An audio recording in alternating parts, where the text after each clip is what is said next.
Hey guys, you're watching Boondocking with Dennis. That's the navigation district. Cutting the grass over here along the building. There you go. I like the people at the navigation district. Just looking at Aransas Bay, the wind is picking up. My weather app said it's going to start raining at around 8 a.m. and it is 8:03 a.m. So I don't know. The wind has picked up considerably. I had, well, here's Luciano. I'm surprised he's here. If there's rain in the forecast, he is cooking for the birds, and we'll leave him be. So he's doing his thing. Hey, Luciano. Good morning. We'll let him cook and do his thing. That young man does not like to be disturbed when he is cooking or eating.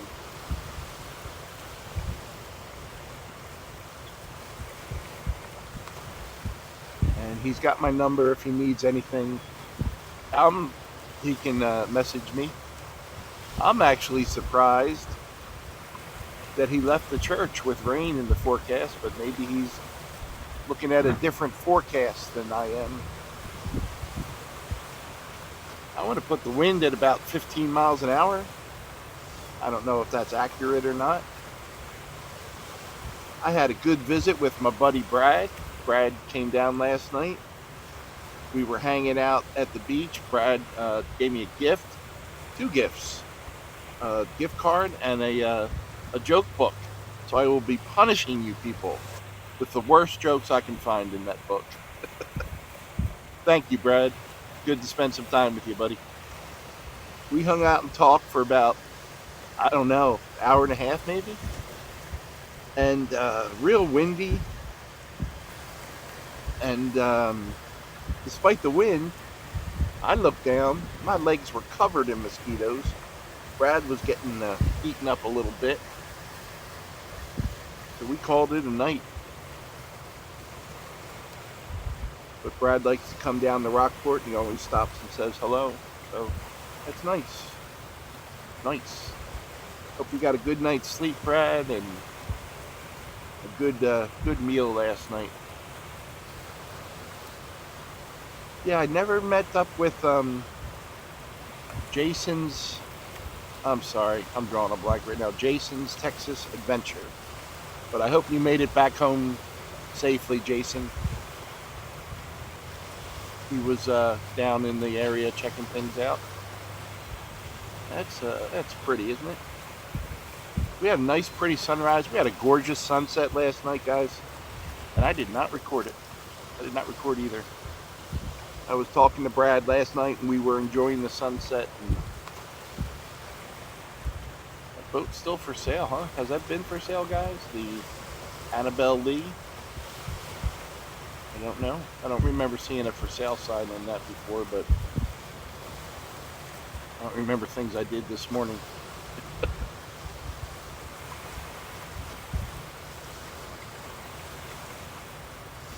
I also got a email from Tommy Rants RV, and I've seen his videos before. He's in a casita, or at least the last time I saw a video from him. I saw a video like a week ago or 2 weeks ago from him. He was in a casita, and he's coming to Rockport, I think, later today. Tommy, I have plans for tonight, and I'm going to go to Port Aransas tomorrow. But I'll be around Thursday once I'm done my Luciano responsibilities. So I'll reply to your email, and maybe you can meet me somewhere Thursday. We can say hi. I got gas this morning, not from a taco. I got from the gas station, $2.29 a gallon. Listed at $2.39. And I had my Murphy points, so I got it at $2.29 a gallon, and that was a 20-gallon limit on that, so I got the full 20 gallons. I waited till I was real low on gas. so I could get the maximum benefit. And I keep waiting for that day that it goes up again. I know that's going to happen sometime real soon. But I'm going to enjoy the ride while we can, guys. And my friend Sharon up in southern Missouri told me it's still $3, three something a gallon, $3.13. Did you say, Sharon? $3.13 a gallon. And here's the Gypsy Pirate. Yeah, I need it to come down everywhere I want to go. Arkansas, Missouri, Texas, Oklahoma. I need gas to be reasonable everywhere. There's an egret on this. Is that an egret or a crane? Can't quite tell when they're far away. I'll tell you what. I wanted to say shout out to Art. Art was the gentleman in the blue coat who helped the lady from Wings Rescue capture Uno West Wing, our one-winged pelican friend. And I try to do stuff by myself, you know. Like, I'm a man. Like, I want to do things I could always do. You know, my last 3 vehicles have all been under full warranty. I haven't done a thing to them. So I wanted to check my oil yesterday. I had to look up a YouTube video to see where my oil stick was. I got that, pulled it out, checked it. I was a quart low. I had already bought a quart of oil and keep it in the truck. My truck isn't leaking oil, but it is burning more oil than usual. So I'm going to have to add a quart or 2 between oil changes. I do have a drip pan, and that's been totally clean. Every time I get my oil changed, they check it and they're like, no, it's totally clean. So I have macular degeneration, which means I do not see well in low level. It's one of the reasons I do my best not to drive at night, especially certain nights. If my eyes are tired, the world is black at night to me. So I could not put my dipstick back in. I could not see under the engine hood. And this is in broad daylight. Now, the sun wasn't shining in there. I went and got a flashlight. I could not see where the oil dipstick went back in. I tried for about 20 minutes, and I said, I'm gonna have to go to Walmart and ask them to do it for me. There's nice people there, and I know they would do something like that, no charge, and I would just slip whoever did it some cash to get drinks for the guys, you know, something like that. And I was heading there, and I saw Art, and I had that tape measure that I found, and I asked Art if he wanted it. He has an appreciation for stuff, and he said, yeah, he would definitely take a look at it. So I told Art where I was going. He said I could do that, so I don't feel bad. Now, Art's no kid either, but his eyesight is better than mine, and Art was able to confirm, yeah, I'm a quart low, and I'm like, yeah, I got that far. And Art climbed up and put a quart of oil in there for me. So thank you very much, Art. Very kind of you. I gave Art a 6-pack of canned water 2 years ago, and it all paid off for me now. But I had let a car go.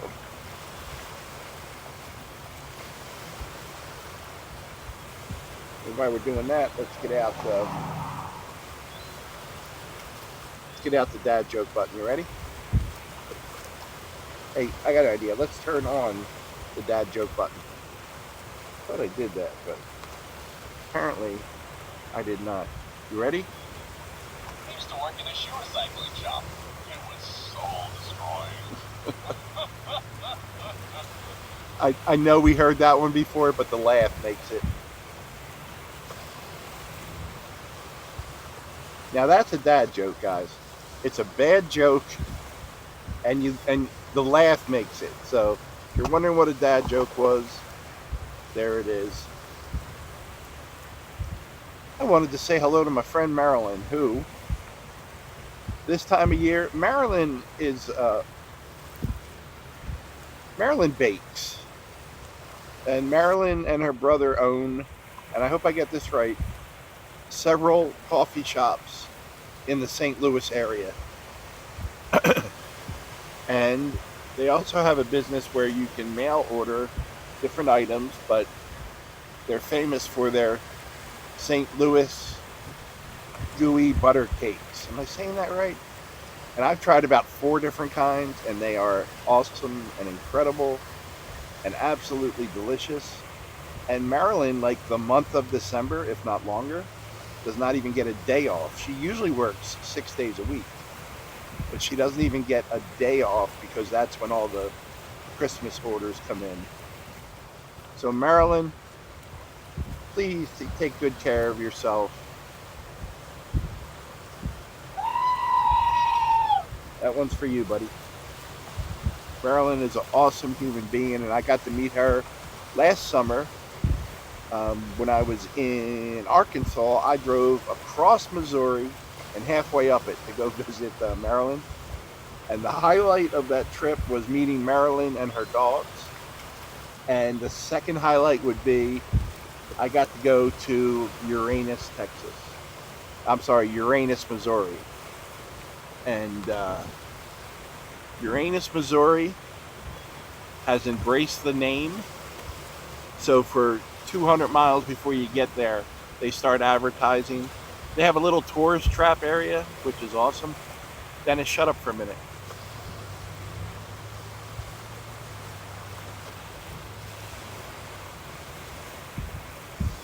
There's my next 20-minute meditation video right there.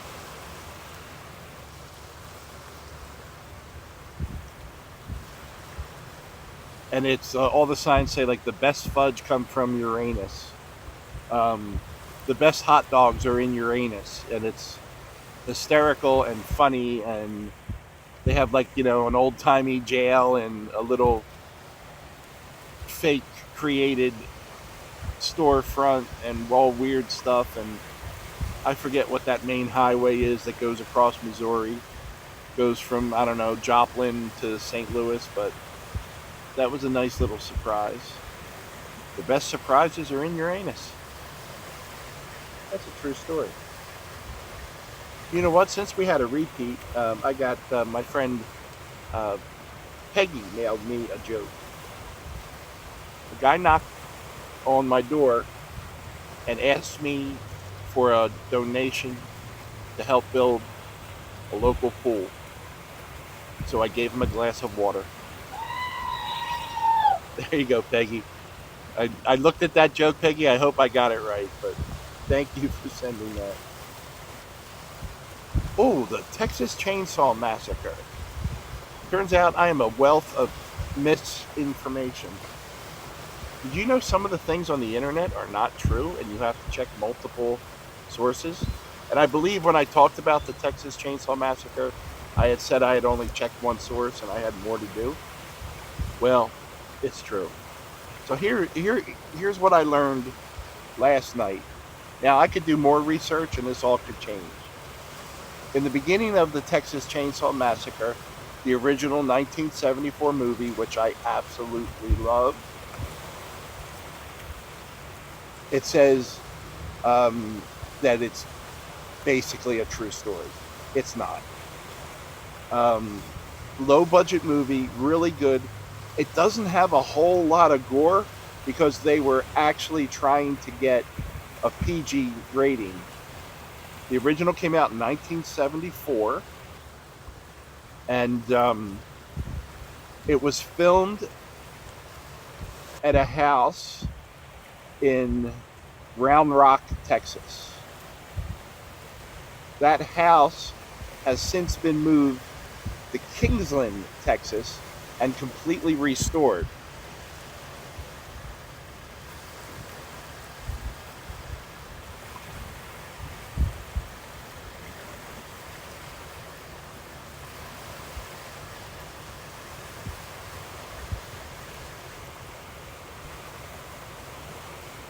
Sorry, guys, I'm just taking sun breaks. Whenever I see something pretty, I like to just chill out and get her done. But so the house that was in the movie, filmed in the Round Rock area, was moved to Kingsland, Texas, completely restored. It was a tea shop, and now it's something else. But it is the house from the movie. I have driven within a block of it. I looked it up on Google Maps. I don't know, 20 times, 30 times. Just never knew it was there. And you can go there and go to the business that's currently there and go in it. And they do have some movie-related items. So that would be neat to see when I'm up in that area. Now, was it a real event? No, it wasn't a real event. It's all fiction. Different people say it's based on this person and this person, or this person and this person. It was based on a lot of people. What I did find out that part of the inspiration for the movie Silence of the Lambs came from the original Texas Chainsaw Massacre, which the writer and director say it's not based on any real incident when they did interviews years later, but other people say it's based on this, this serial killer, but from what I read, no. So there wasn't a crazy family in Texas that did this, or at least not in this case.